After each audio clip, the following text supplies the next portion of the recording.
Hello, I'm Simon Owens, and you're listening to The Business of Content, a podcast about how publishers create, distribute, and monetize their digital content. This week, we're talking about the growing popularity of fiction podcasts and why the medium has suddenly taken off. Welcome to Night Vale, The Message, Steal the Stars, Homecoming, The Bright Sessions. All are fiction podcasts that have seen downloads in the millions. Some have been optioned for television or film adaptation. All were launched in just the last few years. For much of the early to mid-20th century, millions of listeners tuned in each week to listen to radio dramas and fiction broadcasts in genres ranging from adventure to science fiction to crime noir. But by the early 60s, due to the rise of television, the radio drama faded in popularity, and most were canceled by the end of 1962. Though some broadcasters continued to dabble in the medium, most people today have grown up without having listened to a single radio play. Podcasting, however, has led to a resurgence in this kind of audio fiction, and a whole new generation of fans are tuning into new episodes, attending live events, and ordering merchandise online. Why are we seeing this resurgence in what was thought to be a bygone medium? To answer this, I interviewed Alasdair Stuart, the owner of Escape Artist Inc., which produces a number of popular fiction podcasts in the science fiction, fantasy, and horror genres. Let's jump right into it. Hey, Alasdair, thanks for joining us. Thanks for having me on. So you run a company that basically produces, I think, two separate podcasts. Can you tell me a little bit about what that company is? Yeah, sure. The company is called Escape Artists, and we've been active for 14 years, and I've owned and run the company for 4 of those. We actually produce 4 shows. Each one of them has the same format. Introduction by a host, a complete short story in a different genre, outro by a host out, and each one is put out weekly. And we have, like I say, 4 shows. Escape Pod does science fiction, Pseudopod does horror, Podcastle does fantasy, and Cast of Wonders does YA. And you said you've been doing this for 14 years, so it sounds like since almost the very, very beginning of the invention of podcast. Oh, absolutely. One of our co-editors on Escape Pod, Mer Lafferty, is a member of the Podcasting Hall of Fame. She was one of the first people to do it. We like to joke in the company about how podcasting, certainly in the genre fiction field, is kind of like a gold rush town that's grown up around the saloon that is Escape Artists. You know, we were there slightly before the industry was, which is always a very strange position to be in. How did you guys see that it was going to how did you guys see that this nascent medium back then was going to turn into something like what? How did something like this form where you thought, oh, we should start publishing fiction, but or basically narrating fiction through podcasts? Basically, the way I understand it is that the person who set the company up, Steve, now Sarah Ely, had really boring commutes. And there were a couple of other podcasts that were just starting to come up in the fiction scene at that point. And they wanted something good to listen to on their commute. So they started reaching out and finding these science fiction stories and putting them after a piece of music and an intro and wrapping them up and, you know, a PayPal link just in case anybody wanted to throw them $1 or $2. And it was massively successful instantly. I mean, I came aboard. I've worked for the company for a decade. I've owned it for 4 years. I came aboard with Pseudopod, the second show to launch, just under a year after it went live. And it was like riding a rocket ship. You know, each one of these episodes was, you know, got a lot of attention. And the format of the show, just because it's designed to fit so perfectly into people's commutes, is about as accessible as it's possible to be. And so you guys specialize in short fiction, which is different from a lot of other fiction podcasts, which are more serial fiction.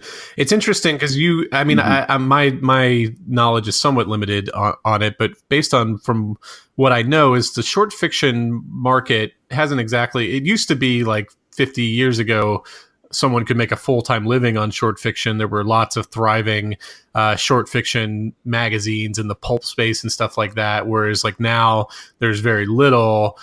Was that kind of like, so it's interesting that when you were launching this, that the market for short fiction might not have been that large, but there seemed to be, in terms of audio short fiction, it seemed to be very large. Oh, absolutely. I mean, it's now an industry of 2 separate halves. What you find in print is there has been this explosion of short fiction anthology magazines. I mean, folks like Clark's World, Lightspeed, Fire, Auga, Anathema, Glittership have all been doing really, really great stuff in the field for a long time now. And they came up through the kind of increasingly permissive environment that we got in the ground floor of. And it's almost, it's very weird because, I mean, as you can tell by my accent, I'm British, therefore I'm pathologically incapable of taking credit for anything and will apologize to people when they bump into me. But escape artists did play a very, very large role in turning short genre fiction around as a viable industry and medium. I mean, we've had everyone from publishers and editors and agents to authors all tell us that over the years. And what you find now is that in the audio field, that's kind of evolved a little bit. And you'll see an awful lot of shows that do full cast audio drama, which is, again, designed to fit in the same kind of space as the work that we do. So it's really... the expansion in the field across the 14 years we've been active has never really stopped. It's just changed direction and scope. Mm-hmm. So we'll talk a little bit about the evolution of audio drama and stuff like that. But can you first tell me a little bit about how the process works for you guys in terms of how you work with authors, how you find the short fiction, how you produce it, narrate it, and things like that? Oh yeah, of course.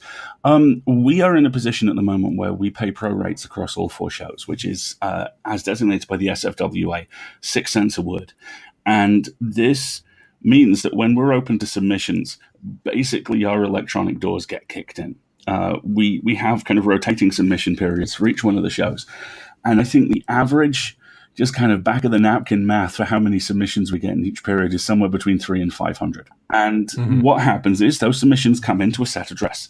And then we use a system called Submittable, which is kind of the industry default. The New York Times uses it. A bunch of other magazines use it as a means of those stories hitting the first stage, which is teams of slushers. And slush reading is the unsung heroism of this field.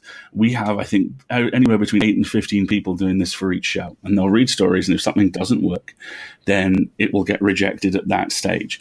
And we work extremely hard, especially in fields like YA, where we get a lot of young authors, in making sure that those rejections aren't, we're really sorry, this story didn't work for us, try again. Most, if not all, of our rejections are personalized, and they provide feedback and direction. And we get an awful lot of kind of thank you emails, which is a really strange thing to say. But if we turn the story down and we give an author positive feedback, about 5 times out of 7, they'll come back and go, thank you, this was really helpful. And about 3 times out of 7, they'll resubmit it. And chances are that second time, it will probably go through. Now, if a story goes through the slushing level, and there needs to be agreement between about 2 or 3 slushes on that, then it will make it up to editorial. And editorial will take a look at it and make the call on whether or not to buy it.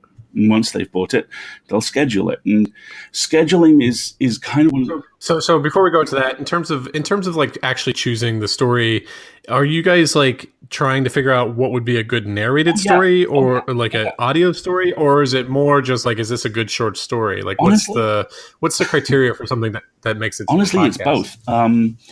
Something which has 125 characters is going to be kind of a hard sell for us across 35 minutes with a single voice narrator. We're playing around with that. We're doing more and more multiple voice narrations at the moment, and it's actually working really well for us. But something which is kind of small in scope, has a very, very personal viewpoint, and which gets the job done in under 8,000 words is normally pretty much the default. And that sounds quite restrictive, but it's really not.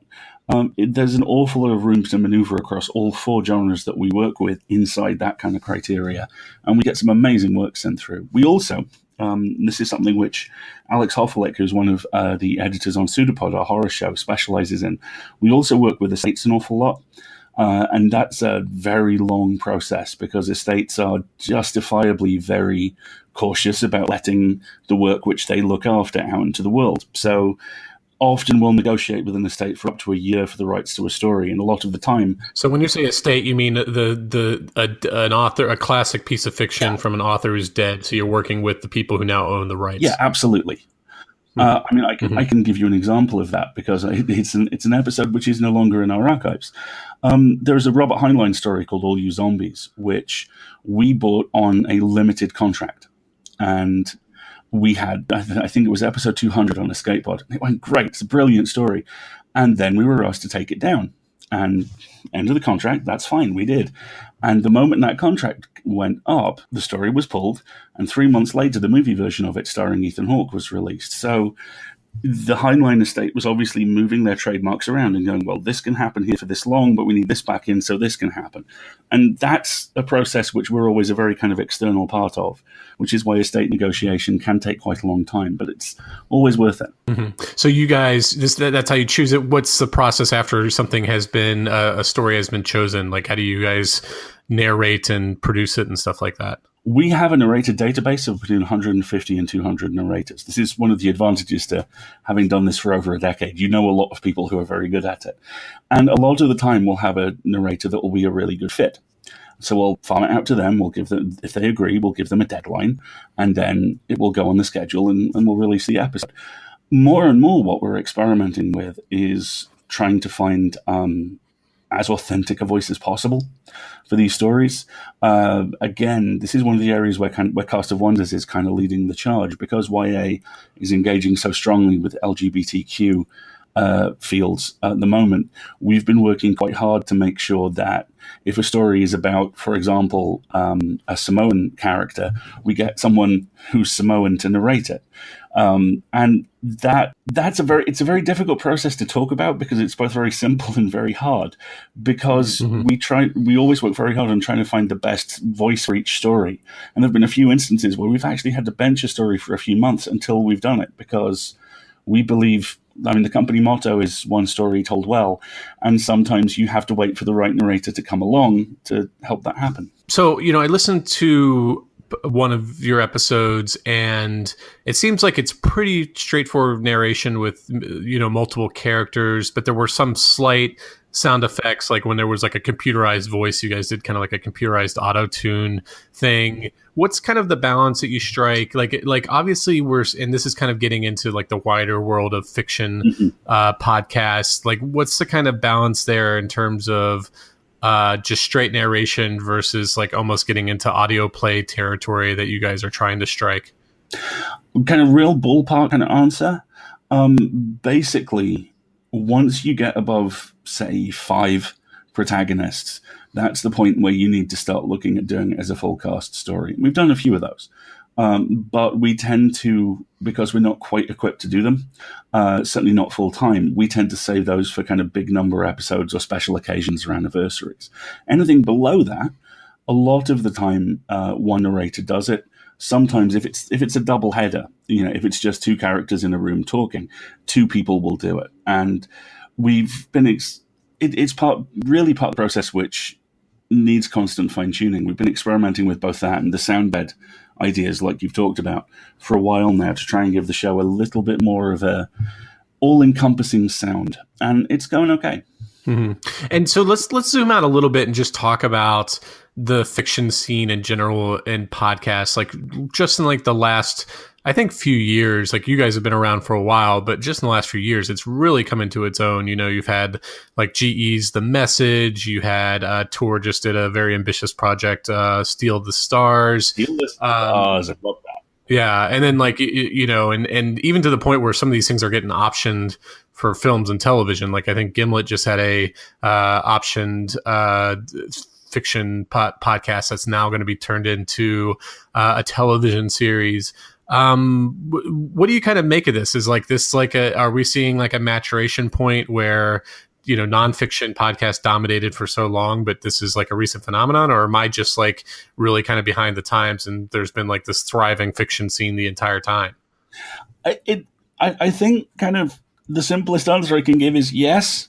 It's a really complicated time to be in the field, especially for a company that's been around so long, because there is this embarrassment of riches around at the moment. Like you say, folks like Aaron Mankey, whose lore is fantastic, and the Amazon Prime TV version of it is, if anything, slightly better. That's been really, really cool to see.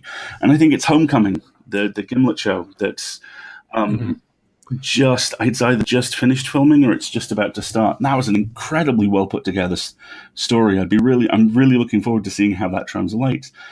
So, that's fantastic. The issue which we're kind of wrestling with a little bit at the moment is the popular perception of podcasting and audio drama has a 100% crossover, and that's not the case. Genre fiction podcasting, the kind of stuff we do, isn't strictly audio drama. The kind of stuff which Homecoming does is. And it can be a little, it's as in, how can I put this? It's as inspiring as it is on occasion frustrating to see work which is just to the right of what we do get picked up and carried all the way to the end of the line in a tenth of the time that we've been doing it. And I mean, it's very much an ongoing conversation we have in the company because we love these folks. I mean, in a lot of cases, these are people we work with. 3 of the cast and crew on Steal the Stars are good friends of mine. That show was flat out amazing. But it's always very challenging to kind of keep the company focused and moving and keep looking at this kind of stuff as inspiring, which it is, instead of kind of a downer as it can be if it catches you on a low confidence day.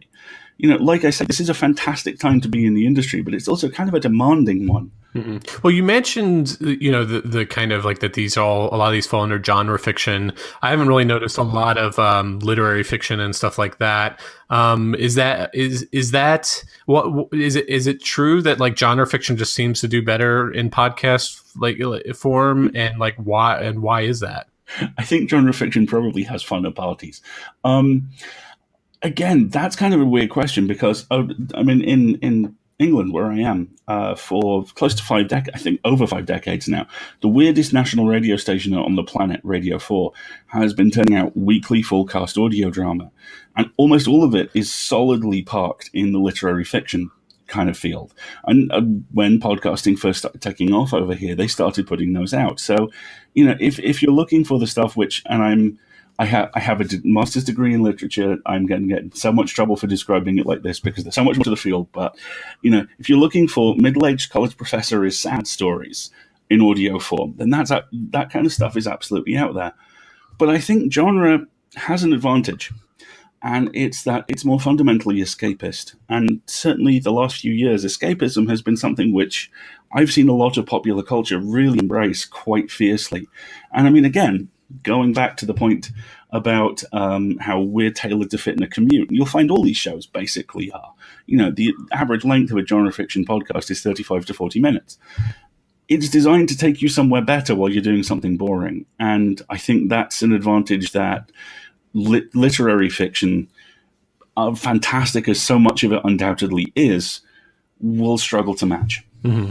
Well, you mentioned that you were frustrated by how some of these other fiction podcasts have rocketed ahead of you. They seem to be the one theme seems to be that they're serialized.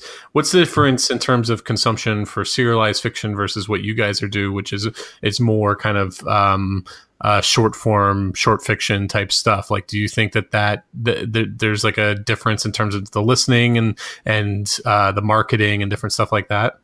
Oh, undoubtedly. And I mean, like I say, I listen to all these shows, and they do fantastic work. I mean, the Magnus Archives, White Vault, and Marsfall in particular are all real standouts at the moment. And I think you hit the nail on the head. The reason why they're successful is small casts, serialized stories, and just an awful lot of narrative drive.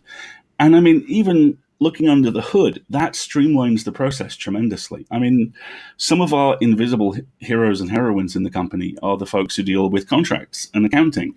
And I mean, we are paying up to 12 different people a month for 4 episodes. Different narrators, different authors, different estates, so on and so forth. And we essentially, how can I put this? Back when I worked in comics, there was a maxim of always try and make sure that every issue is someone's first, because that way the series is as accessible as possible. And I think that's one of Escape Artist's biggest strengths. Every episode can be your first. You won't miss anything. And we have over 2,000 episodes now, so that's lots and lots of ways in. But the disadvantage is we miss out in our current format on that kind of rolling narrative and the fan engagement that comes with it that these other shows enjoy. Mm-hmm. And, one thing I wonder about is obviously I cover technology and media. One thing that I've been kind of following along with the rise of podcasts is also the rise in audiobooks. It's the fastest growing sector within the book market. Obviously, you can't turn on a podcast without hearing an ad for audible.com. I guess I wonder if you could talk a little bit about that. And Steal the Stars and a few other projects have kind of taken their podcasts and repackaged them as audiobooks. And then Audible has launched its own kind of podcast network called Channels. What are you like from a business perspective? Have you guys experimented with converting your stories into audiobook anthologies? I don't know what's going on there. Oh yeah. I mean, again, this is kind of under the hood stuff, and as is always the case, the 9/10 of the duck above the water looks serene. The 1/10 beneath it is swimming very, very fast. We are having ongoing conversations with Bandcamp because, like I said, one of the really cool things about our back catalog is you can come in anywhere, and we've got really exciting plans for kind of curated anthologies of stuff because. I mean, you can come in across all our shows and go, here are all 30 werewolf stories we've done. That's an anthology. Here's all the stuff by this person. That's an anthology. And there's a bunch of other places that we can go outside that. So we're looking at curated collections. We're looking at collaborations with a few people as well. It's just the choice that we always have with this stuff is it can be done quickly or it can be done right. And we're choosing to do it right. So it's taking a little while, but it's a field we're definitely engaging in. Mm-hmm. So do you think that like it would lend itself to building up your fan base and then converting that into like terms of diversifying your revenue, like actually selling access to content would be a viable option? Well, it's one of the interesting things because at the moment, and I mean this will always be the case. You can always access that back catalog for free. You have to dig through pages and pages of podcatchers to do it, but it's there. And at the moment. What we're doing, kind of what we're looking at is not so much asking people to pay for the content, but asking people to pay for the curation and the added value that comes with it. Because, the different perspectives that we can offer by bringing guest editors in or guest hosts or, having collections of stories assembled in a different way, there's lots of potential there, and it's something which I'm actually really excited about. Mm-hmm.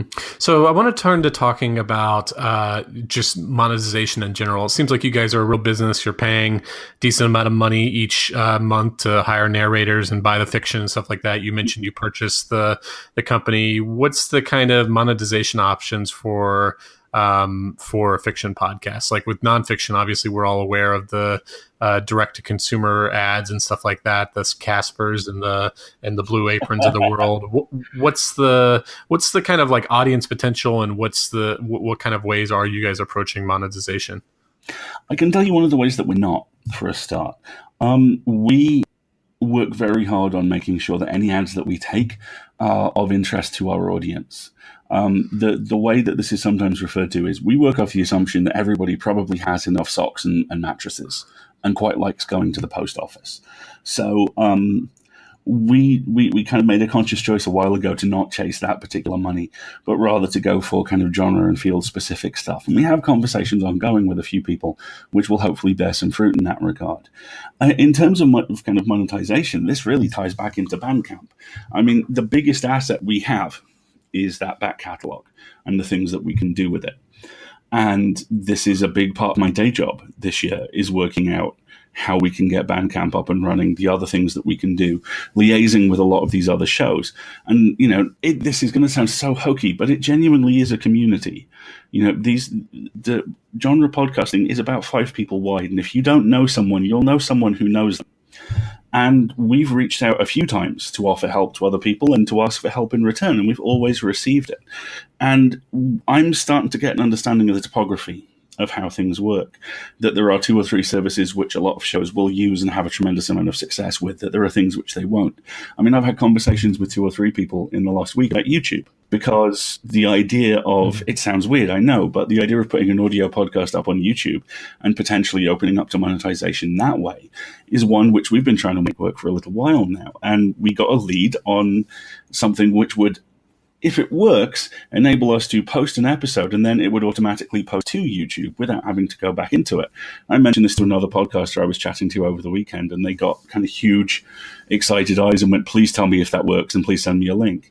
So that's kind of, Bandcamp is the priority at the moment, but we're looking at YouTube as well.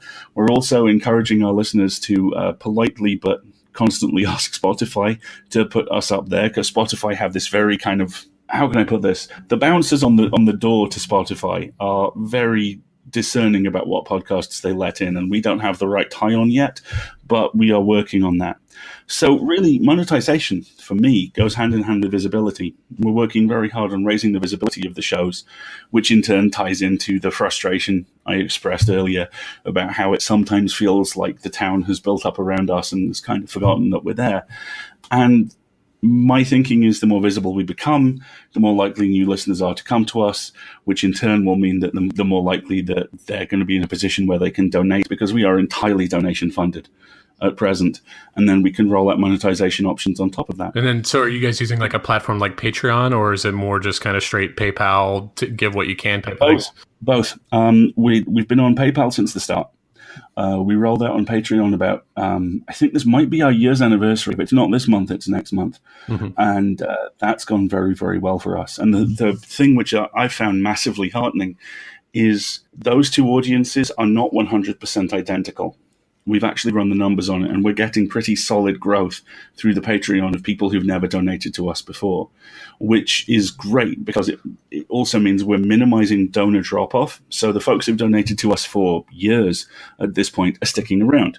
But at the same time, we're getting new people in through a new market, which is why we're also looking at Drip as that starts to roll out formally, and why we're also looking at the various other options I discussed. Uh-huh. And so are you guys able to cover your costs with the donations now? Yep. Uh-huh. We pay pro rates across the board. We pay, it's not as much as we'd like for narrators, but we pay narrators, we pay editorial staff, and that all comes through donations. That's pretty interesting. You mentioned this tool. You mentioned this tool, Bandcamp. I vaguely know it's like some kind of audio player, right? Or what is that? Bandcamp is really cool. It's basically a self-assembly record label. Thousands of indie artists use it, and the idea is that you put an album up on there, and they have fulfillment companies which will build merchandise for you as well, and you can set the price that you want to sell it for, and people will come in and buy it and download the MP3s, and away you go. And it's a perfect framework for us because there's very little to no upfront cost, and it gives us the ability to do the thing which, as I was saying, we have to be able to do, which is to reassemble that back catalogue in countless equally meaningful ways, as well as have the opportunity to plug merchandise into that. So we're really excited to see where that goes. And they're really cool folks as well. We've had a couple of very good conversations with the people at Bandcamp, and they're really enthusiastic about having us aboard. So the last question I had is about like kind of the IP play. Like we kind of mentioned it a little bit about how Gimlet and some other networks have been able to sell rights to Hollywood. I profiled a company called Serial Box a few months back. Yeah, I love them. And they've been doing all kinds of IP where they've been getting their serials republished as like books with Simon and Schuster, and they have talks with like Hollywood and stuff like that. What's the kind of opportunity there? Or does that really just take like an entire full-time staff that knows how to like navigate that stuff? I mean, is that like really an option for like, more independent networks like you guys? Yes and no. It's much more complex with us because inevitably we're dealing with a different author every week on all 4 shows. But we've had it happen a few times. There's been 3 or 4 Pseudopod episodes in the last few years, which I know have been optioned to the extent that, and this shows you how small this community is.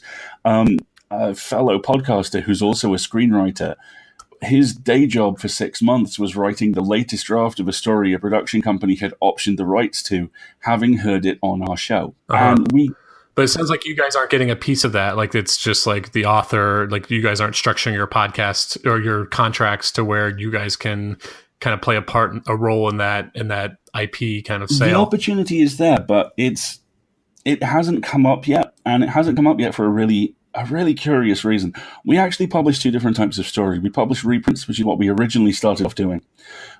So inevitably, in those situations, the copyright is automatically held elsewhere. And all the stories which have been optioned for adaptation have unfortunately been reprints. And we also publish originals. And so far, no originals have been optioned. But my hope is that eventually all of this is going to tie together. And, as we gain extra visibility and as we give people multiple ways into the back catalog, folks are going to find these originals. And, realize what they could do with them, pick them up, and then suddenly that slots in as well. It's curious. My role running the company is very much to try and make sure that all these very disparate concepts are all moving in the same direction and hopefully all coming to a specific point. So how can I put this? It can sometimes feel like what I do is quite vague, but it's actually conceptually very specific. And actually talking to you has helped articulate that an awful lot, in that we're trying to drive towards this point where everything raises our visibility and raises our income, and everyone goes away happier, not the least of which will be our listeners. Can you give me a sense of like how large the audience is for what you guys do? Yeah, tens of thousands. We have hundreds of thousands of downloads every year, and tens of thousands every month. Interesting. Okay, well, that's all we have time for today. Where can people find you? You can find us at, if you go into whatever podcast app is your choice, if you put Escape Pod, Pseudopod, Podcastle, or Cast of Wonders through that will take you to each one of our 4 individual shows. If you prefer to check us out online, I'd recommend you start with escapeartists.net, which is our home site. You'll be able to jump to all 4 of the other shows there. Great. Well, thank you so much. This was a lot of fun. Thanks for having me on. This was great. Okay, that's all I have for you today. Be sure to subscribe to the Business of Content on iTunes or wherever you get your podcast. See you next week.